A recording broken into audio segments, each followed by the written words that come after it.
I've been playing since 2015, but I've only day 2'd one event before 2023. Since NAIC, I've day 2'd every single event I've been to, except for Pittsburgh. I came really close. We don't talk about that one. Even though I haven't done spectacular in any of the day 2s, I've been very consistent in making them after not getting any day 2s last season, where I was actually really trying for my Worlds invite. So what changed? Like, what did I learn moving from last season to this season? In this video, I'm going to attempt to sort of map out some of the things that I've learned between seasons and how you can apply these things towards your games. So the first recommendation I have is to play a deck that clicks. Now, it doesn't really matter how good this deck is. I would recommend picking something that wins games and is tier 1 for the best chance, but it doesn't have to be tier 1. All it has to be is a deck that comes easy to you, a deck that you're like, I know how to do this, I know how to do this, I know these lines, I know how to beat these decks. The point is you're picking a deck that you already know the motions to. For example, if you've been playing Miraidon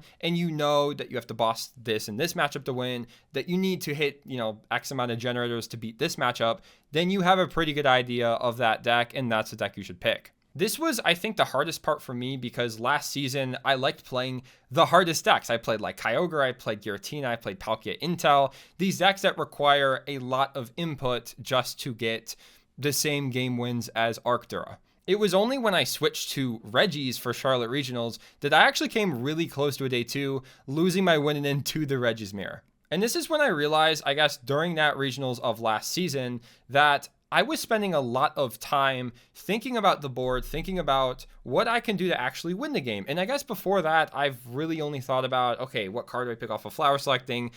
What am I Inteleon Shady Dealings for? All these very specific things that, to be honest, you should have mostly figured out before the event. So pick an easy deck, or at least one that is easy to you. And by easy, I mean easy to win with. If you're playing a deck that you think is easy, but you can't seem to win a game with it, maybe try something else. And yeah, for me in this season, it was Chin-Pao that I found to be pretty easy, like Shivery Chill, Conceal cards, Irida for like your entire deck. Like that was a pretty easy concept to me, and the tech cards that I was including made a lot of sense to me. The Irida makes sense from the Palkia engine, and it just seemed like a really watered down Palkia Intel to me, and I was able to just win a lot of games and pick the deck up quickly. All right, so you got your easy deck. You're not worried about your flower selectings or anything complicated like that. Your next step is to focus on the game and board progression as much as possible during the game. So this includes a few things. The first is prize mapping. So how many prizes are you taking a turn, and how many prizes is your opponent taking a turn? And be actively thinking about this, because every single card that you play and that your opponent plays, every single brick that they have, every single lucky top deck that you have will impact the prize mapping of the game dramatically. So it's something that you always have to be on top of, and you always have to find ways to jump on and seize the opportunities when possible. Like an example is if they bench a Lumineon, maybe when they're not supposed to, you can jump on that opportunity, maybe if they have no other 2 prizers, by boss killing that Lumineon, taking those extra 2 prize cards and putting yourself further ahead in the game. This is what you'll hear a lot of players refer to as tempo, and it's one of the most crucial concepts when it comes to any game like Pokemon. You really want to be making sure that even if you fall a little behind in the beginning, you're able to catch up in the end, or if you're ahead in the beginning, that you don't fall back in the end game. That if you're playing against a comeback deck like Gardevoir or Lost Tina, that you're actually able to map out the turns and say, okay, well, I know they're going to Path Iono me, or I know they're going to Countercatch Iono me.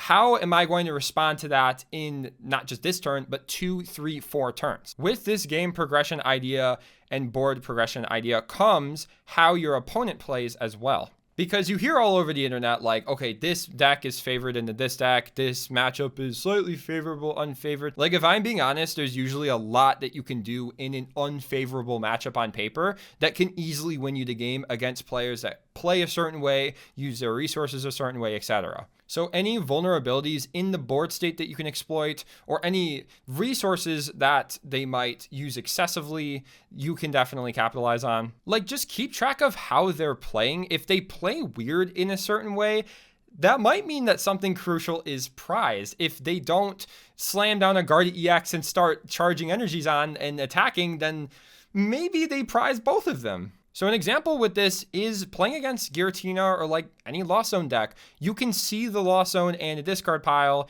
If they have like 3 grass energies in combination of both of them, then you know that they need Super Rod and Mirage Gate in order to get that grass energy guaranteed, which means a card like Iono would be way more impactful against them than maybe like a Boss's Orders. It's about actively analyzing the board and the game state as much as possible instead of saying, what card should I discard off the Ultra Ball? What card should I refine away? It's like, these are things that while you should be thinking about, you shouldn't be thinking about 100% of the time. Like, challenge yourself to maybe shrink this down to 50%. Maybe 50% of the time you can be focusing on, okay, what is the optimal card to use or discard in this situation? And then the other 50% of the time is, what are they doing? I found that starting off, an easy way to do this is by focusing on what you're doing on your turn, and by completely not focusing on your hand or anything on your opponent's turn, only focusing on what they're doing and building that strategy for, again, not just this turn, but the next turn and several turns ahead.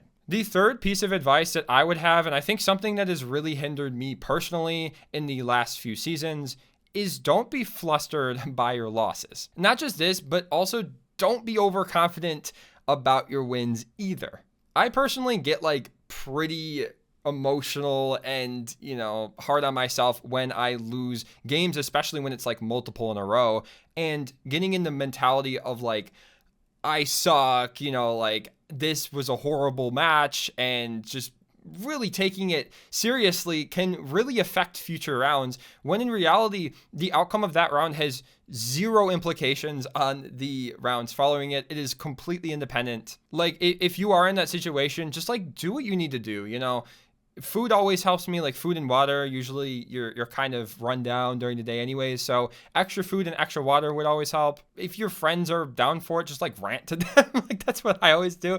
It's like, dude, you'll never believe what happened, bro. Like, he just had the card, like Roxanne, and he just had it. Like, just do what you need to do. And with the same token, like, if you're like on a winning streak, like, do not get an ego. Like, you may be like 5-0 or 4-0 or something, but that could all go downhill real fast. Like, once you get to that point, like, your wins become exponentially harder, especially if you're in the mindset of like, oh, I'm doing so well, I'm winning all these games and like I'm unstoppable. And then you play against somebody who like is also 4-0. And like, you're going to be really disappointed when that match is nowhere close to as easy as the previous matches. I definitely had regionals last season, like Orlando regionals, for example, last season, where I had a really bad start and I was just so flustered. I like miserable day. I just couldn't really play the rest of my games. Like, I ended up dropping that one. Oh, Toronto last year too. It was just like, I started so well, and then I started slipping, and then my brain was just like, I was out of the tournament. And when you're out of the tournament, you're not going to be winning any games. You're not just going to get lucky. Like, you need to be in it. Now, actually, very recently at San Antonio Regionals, if you saw my vlog, I did start 0-1-1, and that was still pretty devastating after literally, like, I think I started like 4-0-1, 5-0-1 for like the last 4 or 5 regionals. And like, starting 0-1-1, I was just like, I guess like Chen Pao sucks or I suck or something. Like, I was just really mad, and I really had to think about like, dude, like, you just got to get over it. Like, it is just a game, and you love this game, right? Like, you love this game. That's why you're spending money to go to these regionals, right? And so realizing that, and that every round is independent of one another, makes it so that you can just pick yourself back up and just go into the next round and give it all you got. So yeah, I hope all of these tips help. If you want any more elaboration or anything, or you need help targeting one of these specifically, check out my Medify in the description below. I do coaching on all of this stuff. I can dive into any or all of these. But yeah, just final tip is just don't worry about all the meta share and the decks and everything. Like, it doesn't matter. It doesn't matter. Just play a deck you're good at. That's the number one pick for an event, right? The deck that you're good at, not whatever all these top players say, and oh, well, your deck is C tier. So I've been playing Chen Pao for how long? I mean, that deck's been, what, cloth tier for however long, right? I've been doing okay. Anyway, hope this video was helpful, and I will catch y'all in the next one.